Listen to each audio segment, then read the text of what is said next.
Depuis que je suis toute petite, mes parents m'ont appris qu'il était important de travailler dur dans mes études.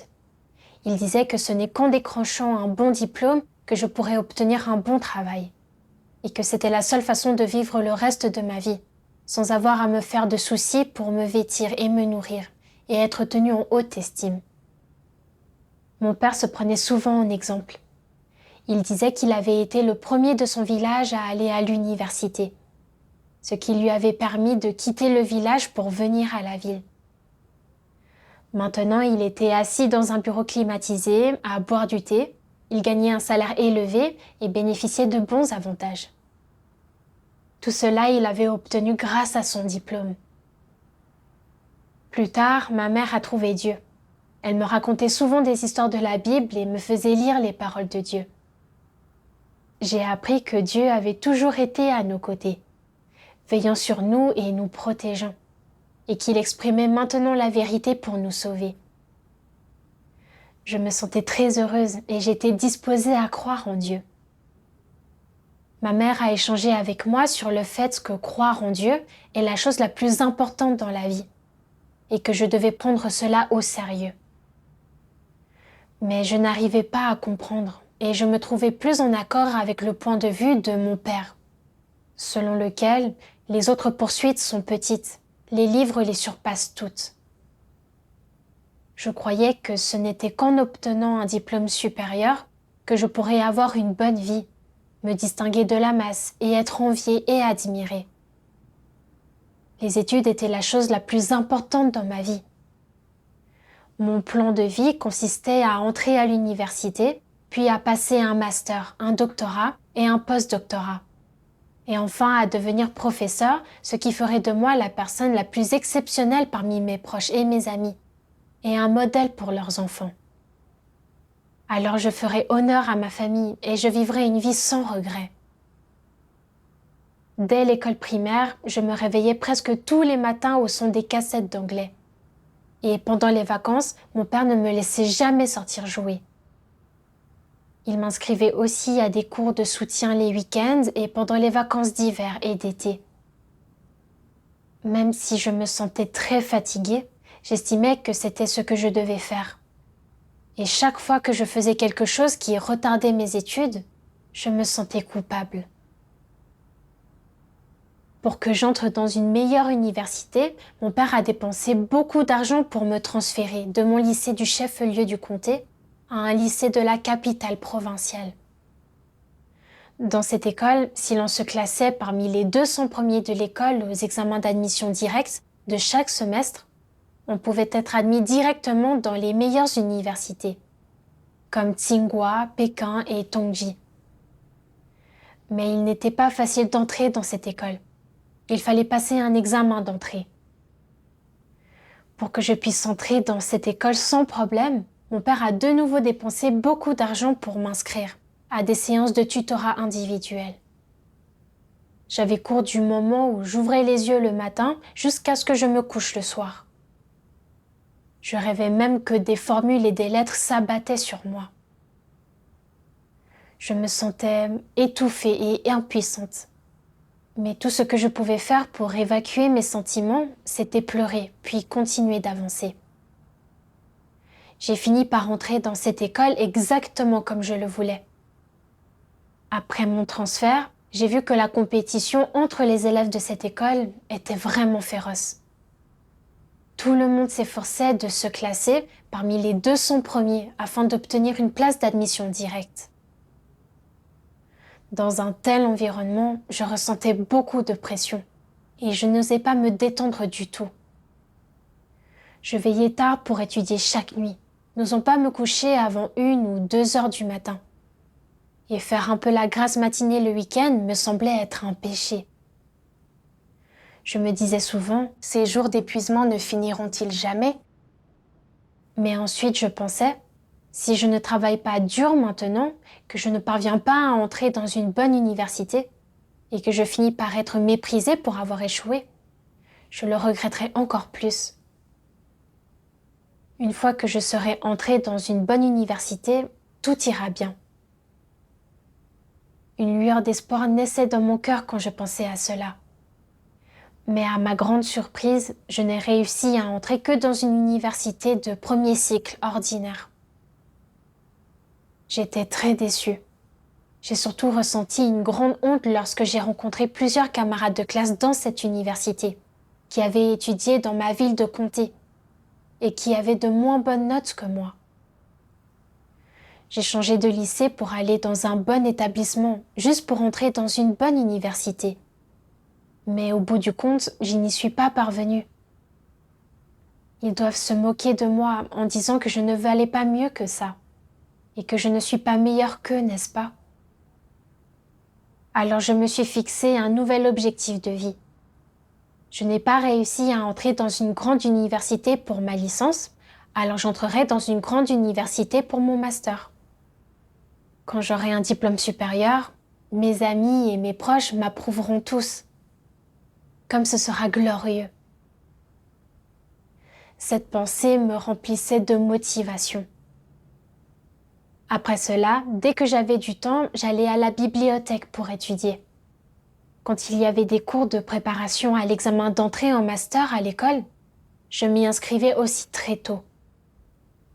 À cette époque, j'assistais aux réunions 2 fois par semaine. Je pouvais retirer quelque chose de chaque réunion et j'aimais aussi y assister. Une sœur qui assistait aux réunions avec moi était une camarade d'école plus jeune que moi. Elle avait un grand sens du fardeau dans son devoir et elle a même été élue dirigeante d'église. Elle consacrait le plus de temps possible aux réunions et à son devoir. Mais moi, je ne le pouvais pas.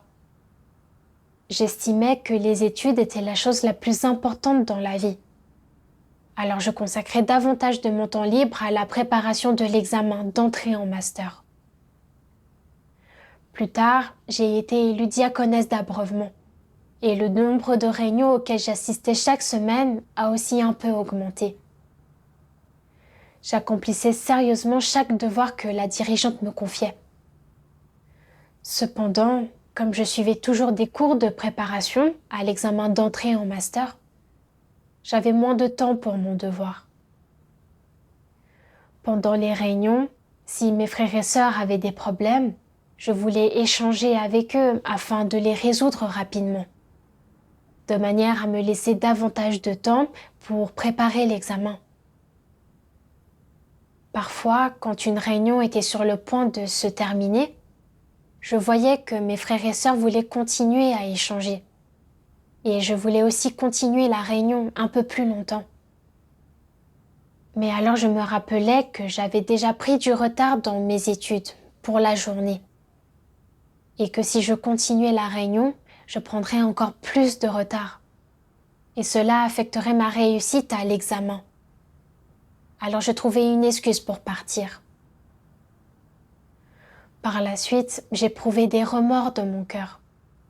Mais ensuite, je pensais au fait que les autres me mépriseraient si j'échouais à l'examen d'entrée en master. Alors je refoulais ce sentiment de remords. Le 26 août 2016, j'ai été élue dirigeante d'église. Quand ce résultat a été annoncé, il y avait un mélange de joie et d'inquiétude dans mon cœur. J'étais heureuse parce qu'être élue dirigeante d'église signifiait que j'aurais plus d'occasions de me former. Mais j'étais aussi inquiète parce que durant la seconde moitié de l'année, je serais en 4e année d'université. Et l'examen national d'entrée en master approchait à grands pas. J'avais étudié assidûment pendant de nombreuses années pour cet examen. Et ces derniers mois étaient la période critique pour la préparation. Si je ne réussissais pas, je serais étiquetée comme candidate recalée ou redoublante. Quelle honte ce serait! De plus, entrer en master était une étape importante pour atteindre mon glorieux objectif de vie. Si je ne pouvais même pas entrer en master, comment pourrais-je obtenir un diplôme supérieur? Pourquoi avais-je veillé tard et étudié assidûment pendant toutes ces années? N'était-ce pas pour obtenir un diplôme supérieur?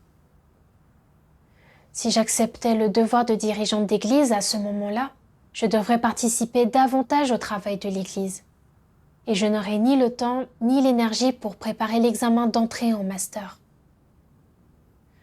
On pourrait dire que cela reviendrait à renoncer à mon avenir et que je n'aurais pour toujours qu'un simple diplôme de licence. De nos jours, les diplômes de licence sont partout. Je n'aurai aucun avantage pour trouver un emploi. Si je ne trouvais pas un bon travail, comment pourrais-je me distinguer et faire honneur à ma famille? Je ne voulais pas être méprisée pour toujours. Alors j'ai exprimé ma réticence à être dirigeante. La prédicatrice, après avoir entendu mes doutes, m'a lu un passage des paroles de Dieu qui a ému mon cœur. Dieu Tout-Puissant dit « Si tu es quelqu'un qui montre de la considération pour les intentions de Dieu, alors tu porteras un véritable fardeau pour l'Église. » En fait, au lieu d'appeler cela un fardeau que tu portes pour l'Église, il serait mieux de l'appeler un fardeau que tu portes pour ta propre vie, car le fardeau que tu portes pour l'Église sert à ce que tu sois rendu parfait par Dieu à travers de telles expériences. Par conséquent, ceux qui portent le fardeau le plus lourd pour l'Église, qui portent un fardeau pour l'entrée dans la vie, sont ceux qui seront rendus parfaits par Dieu. As-tu clairement vu cela? Si l'Église à laquelle tu appartiens est dispersée comme le sable, mais que tu ne t'en inquiètes ni ne t'en soucies, que tu ignores même les occasions où tes frères et sœurs ne mangent pas et ne boivent pas les paroles de Dieu de façon normale, alors tu ne portes aucun fardeau.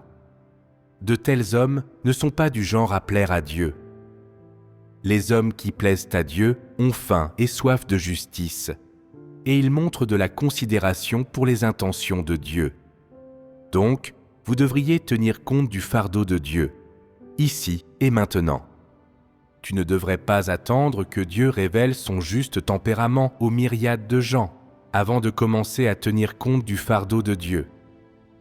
Ne serait-il pas trop tard à ce moment-là? La bonne occasion pour être rendu parfait par Dieu, c'est maintenant. Si tu laisses cette occasion te glisser entre les doigts, tu le regretteras toute ta vie, tout comme Moïse n'a pas pu entrer dans le beau pays de Canaan et l'a regretté le reste de sa vie, mourant de remords. Une fois que le tempérament juste de Dieu aura été révélé aux myriades de peuples, tu seras plein de regrets. Même si Dieu ne te châtie pas, tu te châtieras toi-même à cause de tes propres remords. Certains ne sont pas convaincus par ces paroles, mais si tu n'y crois pas, attends de voir. Certaines personnes verront ces paroles se réaliser en elles-mêmes. Es-tu prêt à devenir un sacrifice pour ces paroles? En lisant les paroles de Dieu, je me suis rendu compte que nous vivons à présent la période cruciale où Dieu perfectionne les gens, et que c'est en faisant leur devoir que les gens sont perfectionnés par Dieu. En tant que dirigeante, je pourrais interagir avec plus de frères et sœurs et faire face à davantage de problèmes. Il faudrait résoudre tous ces problèmes en cherchant la vérité. Et plus je résoudrai de problèmes, plus je comprendrai de vérité. Dans le cadre de l'exécution de mon devoir, je révélerai de nombreux tempéraments corrompus. En cherchant la vérité, les points de vue erronés qui sous-tendaient ma poursuite seraient rectifiés, et mes tempéraments corrompus seraient progressivement résolus. Ce processus est aussi le processus de purification. Sans faire de devoir, on ne peut pas gagner la vérité, et l'on perd aussi l'occasion d'être purifié et d'atteindre le salut. Je me suis rendu compte que si je ne saisissais pas cette occasion, et que si au moment où l'œuvre de Dieu prendrait fin, je ne m'étais pas équipée de beaucoup de vérité, et que mon tempérament corrompu n'avait pas changé, je serais finalement vouée à la destruction, et il serait alors trop tard pour avoir des regrets. J'ai songé au fait que durant cette période, en m'équipant des vérités relatives aux visions, tout en faisant mon devoir, j'avais compris le but de l'œuvre de gestion de Dieu et la signification de l'œuvre de jugement de Dieu. Et j'avais acquis une certaine connaissance de l'œuvre de Dieu. De plus, quand des choses m'arrivaient auparavant, je ne savais pas réfléchir sur moi-même. J'avais toujours pensé avoir une bonne humanité et être honnête et bonne. Mais à travers l'exposition par les paroles de Dieu et la révélation des faits, j'ai fini par voir que j'avais des arrière-pensées en payant un prix et en me dépensant, que j'essayais de conclure des marchés avec Dieu et que je n'étais pas du tout une personne honnête.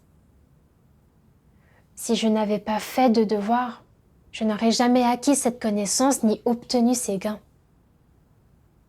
Ce jour-là, j'avais été élue dirigeante et Dieu espérait que je comprendrais plus de vérité en faisant mon devoir.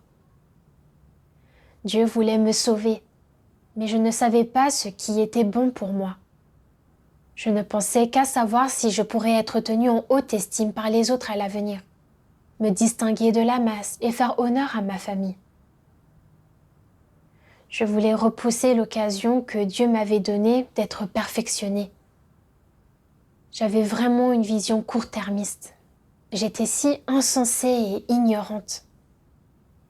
Je me suis alors souvenu que durant cette période où je faisais le devoir d'abreuvement, mes frères et sœurs espéraient avoir plus de réunions et d'échanges. Mais je ne pensais qu'à me dépêcher de rentrer pour préparer mes examens. Et je ne prenais pas du tout en considération le travail de l'Église. J'étais vraiment tout à fait égoïste et dénuée d'humanité. J'avais toujours cru qu'avoir un niveau d'instruction élevé et un diplôme supérieur me garantirait un bel avenir et une vie confortable. Mais ce point de vue est-il vraiment défendable ? Un jour, j'ai lu ces paroles de Dieu.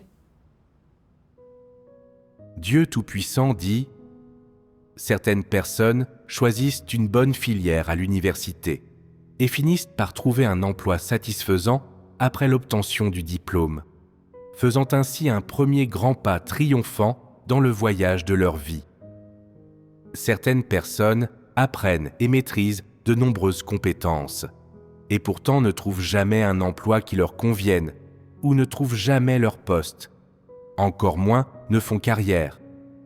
Dès le début de leur voyage de vie, elles se trouvent contrariées à chaque tournant, en proie à des ennuis, avec des perspectives lugubres et une vie incertaine.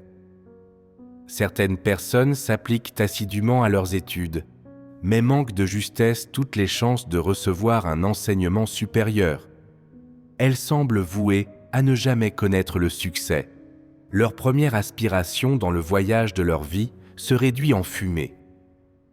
Ne sachant pas si oui ou non la route est lisse ou rocailleuse, elles sentent pour la première fois comment la destinée humaine est pleine de variables et considèrent donc la vie avec espoir et effroi.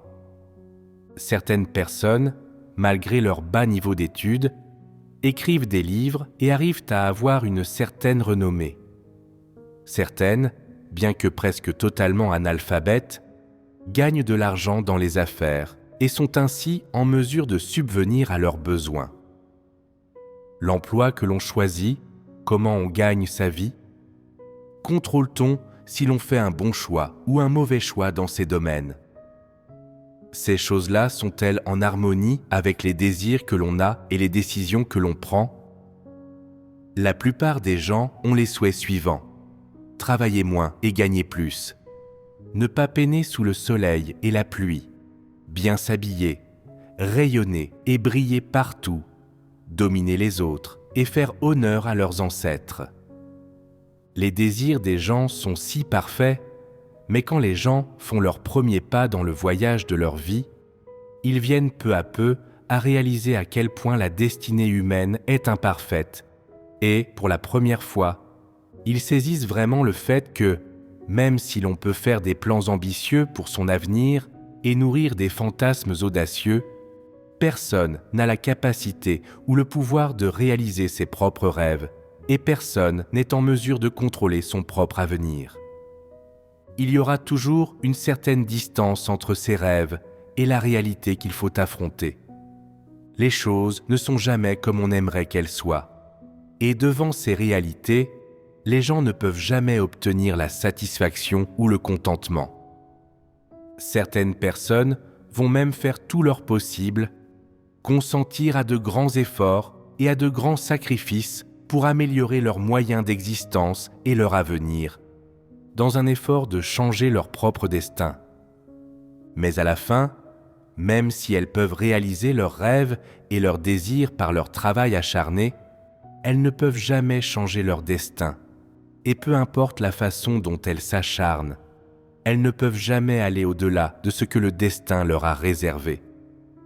Indépendamment des différences de capacité, d'intelligence et de volonté, les gens sont tous égaux face au destin qui ne fait aucune distinction entre les grands et les petits, ce qui est élevé et ce qui est bas, ce qui est exalté et ce qui est méprisable. Le métier que l'on poursuit, ce que l'on fait pour vivre et la quantité de richesses que l'on amasse dans la vie, cela ne procède pas de la décision des parents, de ses talents, de ses efforts ou de ses ambitions, mais c'est prédéterminé par le Créateur. Après avoir lu ce passage des paroles de Dieu, je me suis rendu compte que les perspectives et le destin d'une personne ne sont pas déterminés par sa spécialisation ni par son diplôme, mais plutôt par la préordination de Dieu. J'ai regardé les gens autour de moi. Beaucoup avaient fait de bonnes études et obtenu des diplômes supérieurs, mais ils n'avaient finalement pas trouvé de bons emplois. Certains de mes camarades avaient de mauvaises notes, mais quand ils ont obtenu leur diplôme, ils ont eu la chance de bénéficier de réformes politiques et de trouver de bons employeurs. D'autres camarades avaient été admis en master, mais au bout du compte, ils faisaient le même travail que ceux qui avaient un diplôme de cycle court. De plus, le fait de pouvoir entrer dans une bonne école ne dépend pas de soi. Prenons mon cas par exemple. Pour entrer dans une bonne université, j'avais expressément changé de lycée pour aller dans un bon établissement. Et j'avais veillé tard tous les jours pour étudier. Je pensais qu'avec beaucoup d'efforts, je pourrais franchir les portes d'une grande université. Et dès lors, me distinguer de la masse et faire honneur à ma famille. Mais je ne m'attendais pas à ce qu'en fin de compte, je n'entre que dans une université ordinaire. C'était la même chose maintenant. Si j'étais destinée à entrer dans une grande école pour mon master, j'y entrerais. Si je n'y étais pas destinée, alors peu importe les efforts que je fournirais, je ne réussirais pas l'examen. Tout ce que je pouvais faire, c'était me soumettre aux orchestrations et aux arrangements de Dieu, et faire l'expérience des choses en les laissant suivre leur cours, tout en faisant bien mon devoir.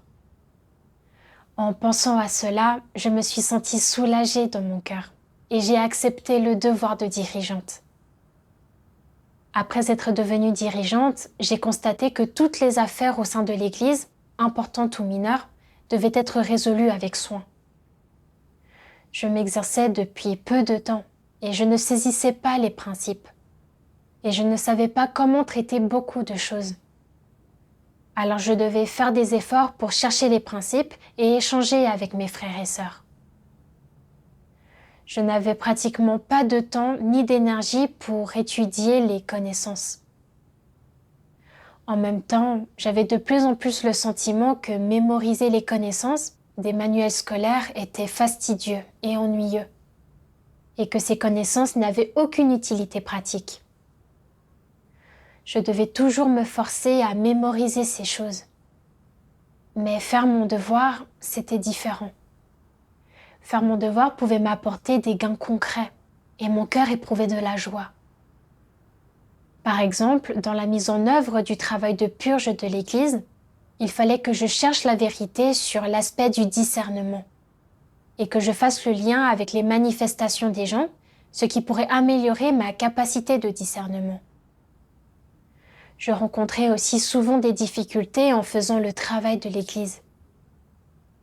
Je me tournais vers Dieu pour prier et chercher, et je recevais l'éclairage et la direction de Dieu. Ma foi en Dieu grandissait aussi. Bien que je n'aie pas vu Dieu de mes propres yeux comme Job, je pouvais sentir que Dieu était à mes côtés, en tout temps et en tout lieu, et qu'il était mon seul appui. Mon cœur était incroyablement apaisé et ce sentiment de satisfaction dans mon cœur était quelque chose que l'étude des connaissances ne pouvait pas procurer.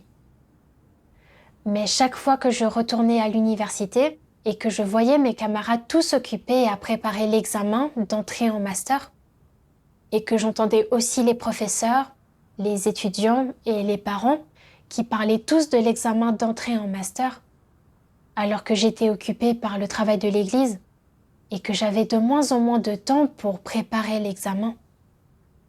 Je m'inquiétais de ce qu'ils penseraient de moi.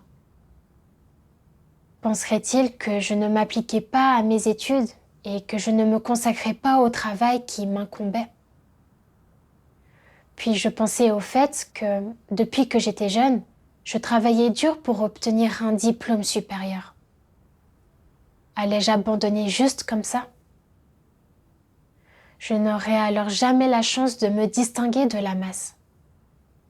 En pensant à ces choses, mon cœur n'arrivait toujours pas à lâcher prise. Alors j'ai prié Dieu.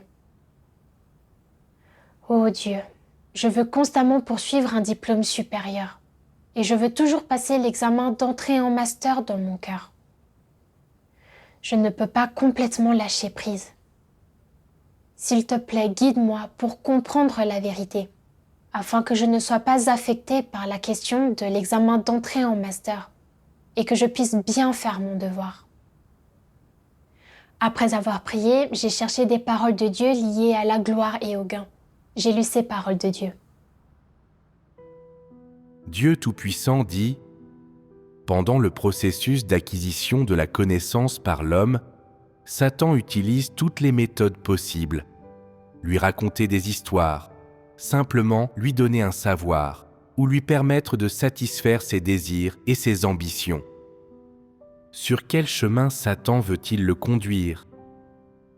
Les hommes pensent qu'il n'y a rien de mal à acquérir des connaissances, que c'est le cours naturel des choses.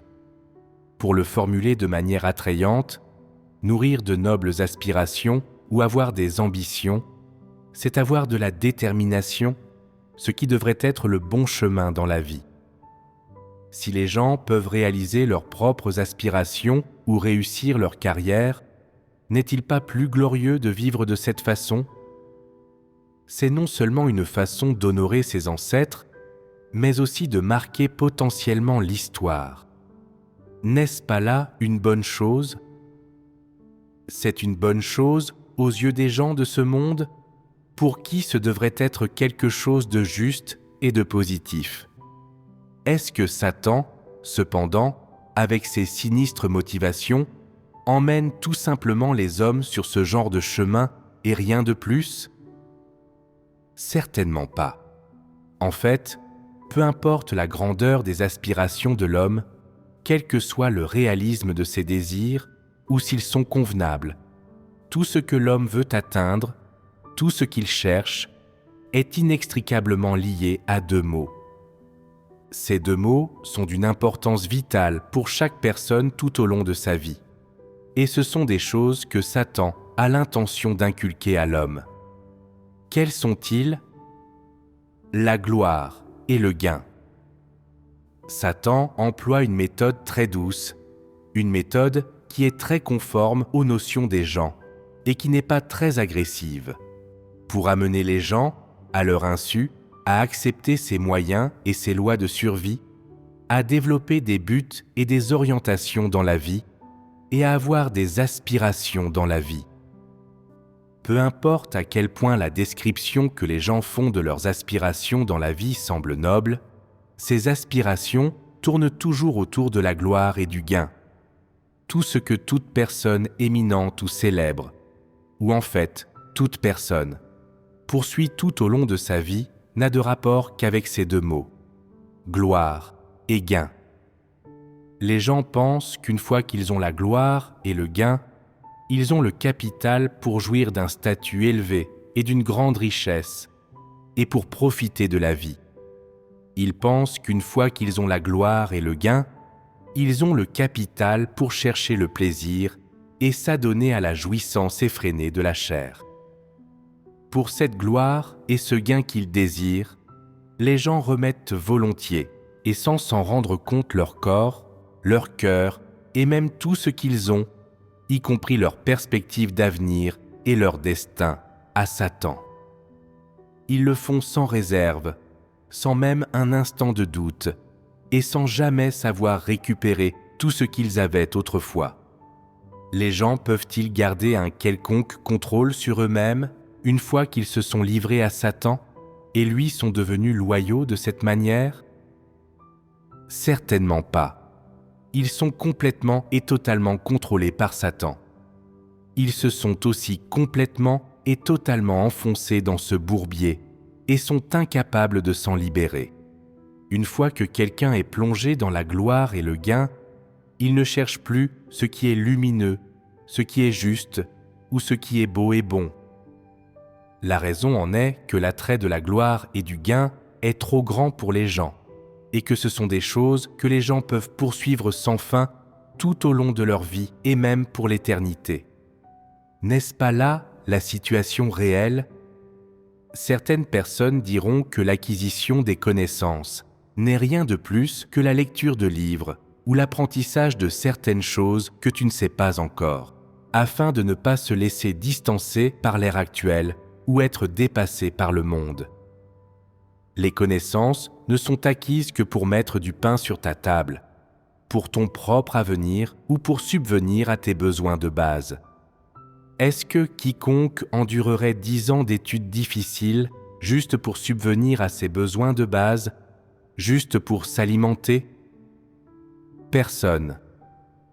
Alors pourquoi quelqu'un passe-t-il par ces difficultés et ces souffrances pendant toutes ces années? C'est pour la gloire et le gain. La gloire et le gain l'attendent au loin et l'appellent. Il croit que c'est uniquement par son propre travail acharné, ses difficultés et ses luttes qu'il pourra suivre le chemin qui le conduira à atteindre la gloire et le gain. Une personne comme celle-là doit subir ces difficultés pour son chemin futur, pour sa jouissance future et pour connaître une vie meilleure. Ces idées et ces déclarations influencent génération après génération. De nombreuses personnes adhèrent à ces idées, les poursuivent, luttent et sont même prêtes à sacrifier leur vie afin de réaliser ces nobles aspirations. C'est par ce moyen et cette méthode que Satan utilise la connaissance pour corrompre les gens. Ainsi, une fois que Satan a conduit les gens sur ce chemin, sont-ils capables de se soumettre à Dieu et de l'adorer? Et sont-ils capables d'accepter les paroles de Dieu et de poursuivre la vérité? Absolument pas, parce qu'ils ont été égarés par Satan. Réfléchissons maintenant à ceci. Parmi les connaissances, les idées et les opinions inculquées aux gens par Satan, trouve-t-on les vérités de la soumission à Dieu et de l'adoration de Dieu? Trouve-t-on les vérités de la crainte de Dieu et de l'éloignement du mal? Trouve-t-on la moindre parole de Dieu? Trouve-t-on quelque chose en elle qui soit de la vérité? Pas du tout. Ces choses-là sont totalement absentes. Pour la gloire et le gain, l'humanité s'éloigne de Dieu, le trahit et devient de plus en plus malveillante. Ainsi, les générations sont détruites les unes après les autres, au milieu de la gloire et du gain de Satan. Si l'on regarde maintenant les actions de Satan, ses motivations insidieuses ne sont-elles pas absolument haïssables? Peut-être qu'aujourd'hui, vous ne pouvez toujours pas percer à jour les motivations insidieuses de Satan, parce que vous pensez que, sans la gloire et le gain, la vie n'aurait pas de sens, et que les gens ne seraient plus en mesure de voir la voie à suivre, qu'ils perdraient de vue leurs objectifs, et que leur avenir deviendrait sombre, obscur et lugubre. Mais, petit à petit, vous reconnaîtrez tous un jour que la gloire et le gain sont des chaînes massives que Satan place sur l'homme. Ce jour-là, tu résisteras totalement au contrôle de Satan et aux chaînes que Satan a imposées sur toi. Quand tu voudras te libérer de toutes ces choses que Satan t'a inculquées, tu feras une rupture nette avec Satan et tu haïras vraiment tout ce qu'il t'a imposé. Ce n'est qu'à ce moment-là que tu auras un véritable amour pour Dieu et une véritable soif de Dieu. En lisant les paroles de Dieu, je me suis rendu compte qu'en apparence, il n'y a rien de mal à poursuivre la connaissance. Mais derrière cela se cachent les intentions sinistres de Satan. Dieu a créé l'homme. Il est parfaitement naturel et justifié pour les gens de croire en Dieu et de l'adorer, et de faire leur devoir. Ce sont des choses positives. Mais Satan, pour se disputer les gens avec Dieu, utilise la connaissance pour les induire en erreur, les menant sur le chemin de la poursuite de la gloire et du gain, en amenant les gens à considérer la poursuite de la gloire et du gain comme une chose positive, de sorte qu'ils consacrent tout leur temps et leur énergie à la gloire et au gain, et qu'ils ne songent plus du tout à faire leur devoir ni à adorer Dieu, s'éloignant ainsi de Dieu, trahissant Dieu et finissant par être dévorés par Satan. Je me suis rappelé comment dès mon jeune âge, j'avais accepté le point de vue inculqué par mon père, selon lequel les autres poursuites sont petites, les livres les surpassent toutes.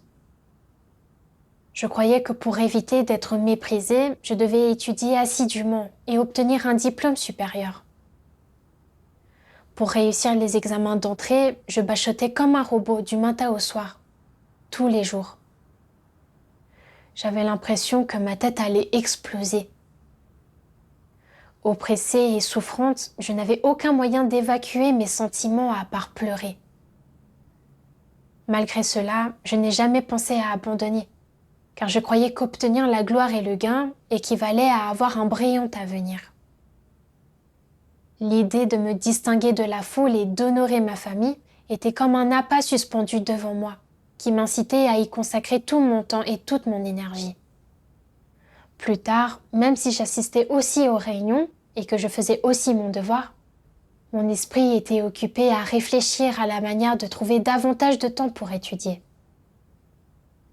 Je n'avais pas le cœur à résoudre les difficultés et les problèmes de mes frères et sœurs, craignant que cela n'empiète sur mon temps d'étude. Mes frères et sœurs m'avaient élue dirigeante, ce qui était une occasion donnée par Dieu pour me former, afin que je puisse gagner la vérité et croître dans la vie. Mais je voulais refuser. Je considérais la poursuite de la gloire et du gain comme une chose positive, et j'étais prête à payer n'importe quel prix pour les obtenir. Pourtant, quand je ne faisais pas bien mon devoir, je ne ressentais aucun remords issu de ma conscience. Je ne distinguais vraiment pas le bien du mal.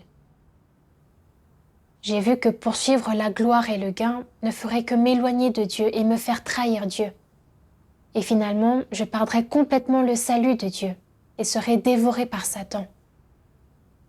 Dans les derniers jours, Dieu s'est fait chair pour exprimer des paroles afin de sauver l'humanité. C'est le moment critique pour le salut de l'homme. Pourtant, je gaspille les meilleures années de ma vie à étudier ces connaissances inutiles. Et je rate la meilleure occasion pour le salut de Dieu. Quand l'œuvre de Dieu prendra fin et que les grandes catastrophes arriveront, peu importe combien de connaissances ou d'argent j'ai, ou à quel point ma réputation est grande, cela ne pourra pas sauver ma vie.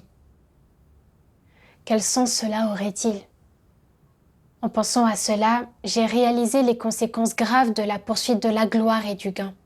Et j'ai de plus en plus eu le sentiment que préparer l'examen d'entrée en master ne ferait que gâcher ma jeunesse.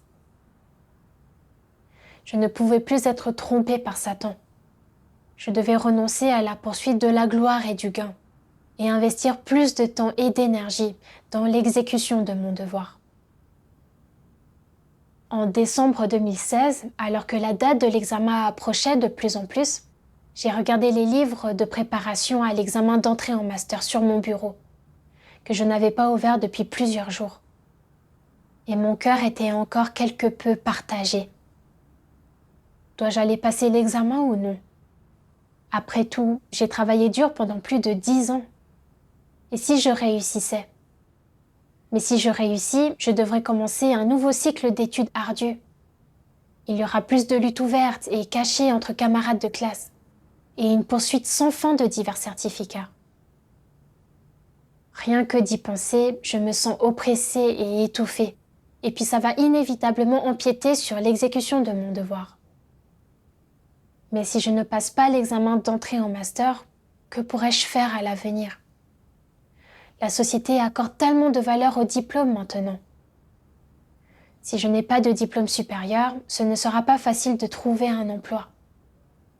Après tout, ça concerne mon avenir. En pensant à cela, je faisais les 100 pas dans la salle d'études. Que devais-je choisir? Je me suis souvenu de l'une des 11 dernières exigences que Dieu a envers l'homme. Es-tu capable, pour moi, de renoncer à considérer, à planifier ou à préparer ton futur chemin de survie? J'ai ensuite lu les paroles de Dieu. Dieu Tout-Puissant dit « Ces choses que l'homme espère et poursuit sont les aspirations qui résultent de sa poursuite des désirs extravagants de la chair, plutôt que la destination qui lui est due. Ce que Dieu a préparé pour l'homme, entre-temps, ce sont les bénédictions et les promesses dues à l'homme, une fois qu'il aura été purifié, que Dieu a préparé pour l'homme après qu'il a créé le monde, et qui ne sont pas souillées par les choix, les notions, l'imagination ou la chair de l'homme. Cette destination n'est pas préparée pour une personne en particulier, mais c'est le lieu du repos de toute l'humanité. Et donc, cette destination est la destination la plus appropriée pour l'humanité. C'est maintenant le moment où mon esprit accomplit de grandes œuvres et le moment où je commence mon œuvre parmi les nations païennes. Plus que cela, c'est le moment où je classe tous les êtres créés en les plaçant chacun dans leurs catégories respectives, afin que mon œuvre puisse avancer plus rapidement et qu'elle soit mieux à même d'obtenir des résultats. Et donc, ce que je vous demande, c'est encore que tu offres ton être entier à toute mon œuvre, et, plus encore, que tu discernes clairement et vois précisément l'ensemble de l'œuvre que j'ai faite en toi, que tu dépenses toute ton énergie afin que mon œuvre puisse réaliser de plus grands résultats. Voilà ce que tu dois comprendre. Cesse de rivaliser avec les autres et de chercher un plan de repli ou de chercher le confort pour ta chair, afin d'éviter de retarder mon œuvre et d'entraver ton merveilleux avenir. Loin de pouvoir te protéger, cela ne pourrait que t'apporter la destruction. Ne serait-ce pas stupide de ta part? Ce à quoi tu te livres avidement aujourd'hui est précisément ce qui ruine ton avenir, alors que la douleur que tu endures aujourd'hui est précisément ce qui te protège. Tu dois être pleinement conscient de ces choses, afin d'éviter de succomber à des tentations dont il te sera difficile de te défaire et d'éviter de t'empêtrer dans le brouillard épais, sans jamais pouvoir retrouver le soleil. Quand le brouillard épais se dissipera, tu te retrouveras dans le jugement du grand jour. J'ai médité les paroles de Dieu maintes et maintes fois, et plus je les méditais, plus mon cœur s'éclairait. L'intention de Dieu est que les gens puissent revenir devant le Créateur et faire leur devoir, accepter le jugement et le châtiment de Dieu, et que leur tempérament corrompu soit purifié, obtenant ainsi la belle destination que Dieu a préparée pour eux. En revanche, ce que je poursuivais, le fait de me distinguer de la masse et de faire honneur à ma famille, semblait en apparence conforme aux intérêts de ma chair. Mais par essence, cela m'éloignait de Dieu et me faisait trahir Dieu, et causerait finalement ma perte. J'ai pensé au fait que dans ma famille de 4 personnes, nous avions tous cru en Dieu auparavant. Mais plus tard, mon père et ma sœur, craignant que leur croyance en Dieu ne soit découverte par leurs employeurs et n'affecte leur avenir, ont progressivement cessé d'assister aux réunions et ont fini par cesser complètement de croire en Dieu. Bien qu'ils aient obtenu plus tard un statut élevé et une bonne vie matérielle, ils étaient toujours sur leur garde face aux gens. Ils n'avaient pas de vrais amis et ils avaient peur que l'on complote contre eux. Ils passaient leur journée à comploter et à se livrer à des intrigues, si inquiets qu'ils n'en dormaient pas de la nuit. Satan se jouait d'eux et les tourmentait, et ils vivaient dans une grande souffrance. Les conséquences de leur poursuite de la gloire et du gain m'ont aussi rappelé que poursuivre la gloire et le gain n'apporte aucun avantage. C'est une impasse. Je ne pouvais pas suivre leur chemin voué à l'échec. Je devais poursuivre le fait de bien faire le devoir d'un être créé et poursuivre le véritable avenir que Dieu a préparé pour l'homme. En y réfléchissant bien, je ne sentais plus le froid de l'hiver.